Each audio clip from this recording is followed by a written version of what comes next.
Whiskey 6 Kilo Mike, W6KM. Whiskey 6 Kilo Mike, this is Kilo Mike 6 Yankee Sierra Sierra, and you're 5'9". 5'9" into Idaho, over. Yeah, okay, I'm running a kilowatt in the beam, and that may be the difference. I did move the beam to your backyard, but I'm not sure how well I'm going to be able to copy you, over. Roger. Yeah, I'm running an ICOM 7300 at 100 watts, over.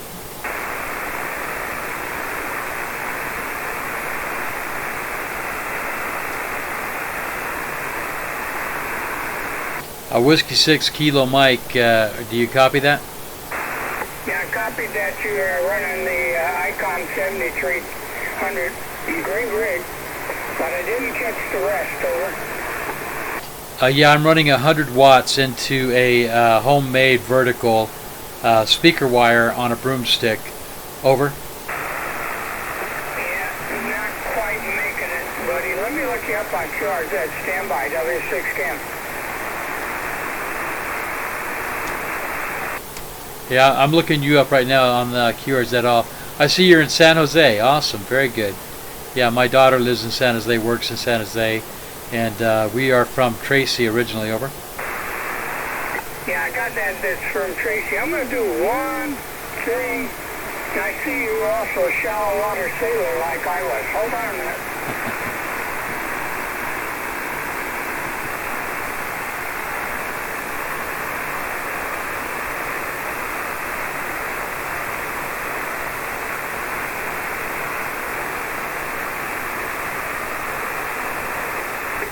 Let's see, is that any better?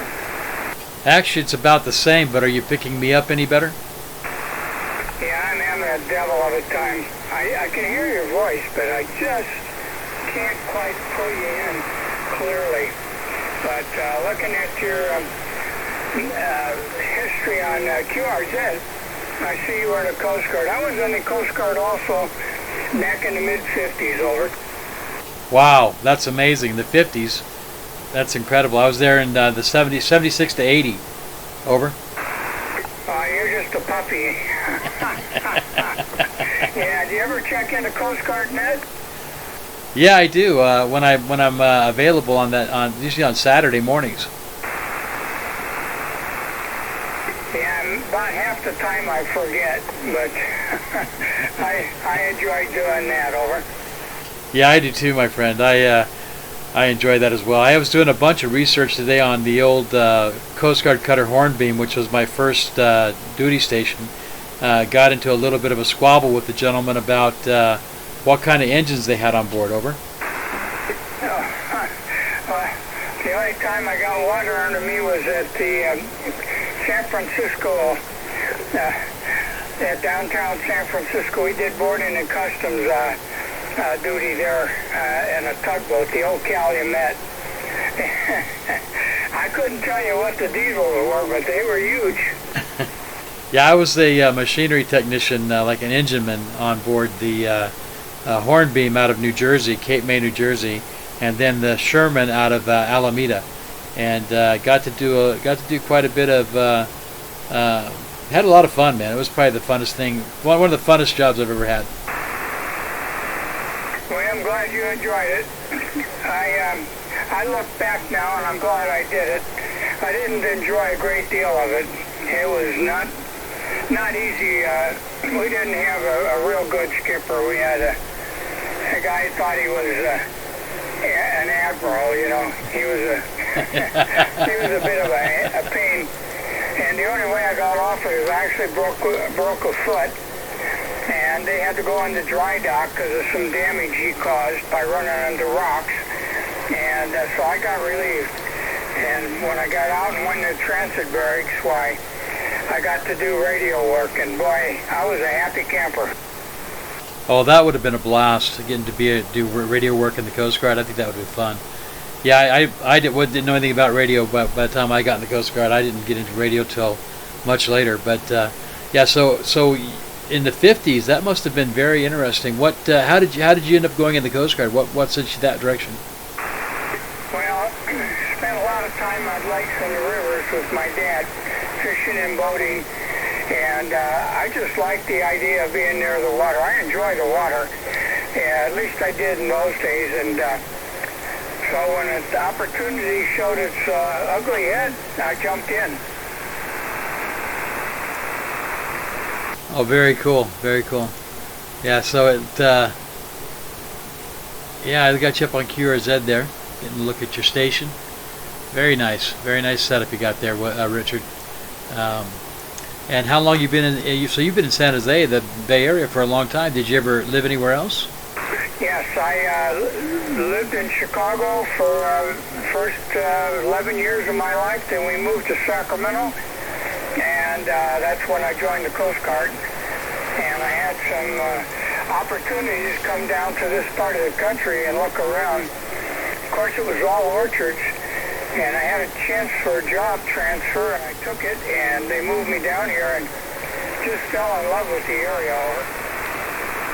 Okay, Richard, I'm going to have to call you on this one, bud. There's no way, I'm looking at your picture, there's no way that you were in the Coast Guard in the 50s, is that right?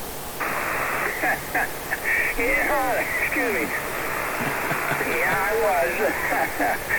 On the U.S., on the Calumet, the Art Tug, and we did boarding and custom duty. In those days, everything that came into the bay from a foreign port had to be checked out by the Public Health Service.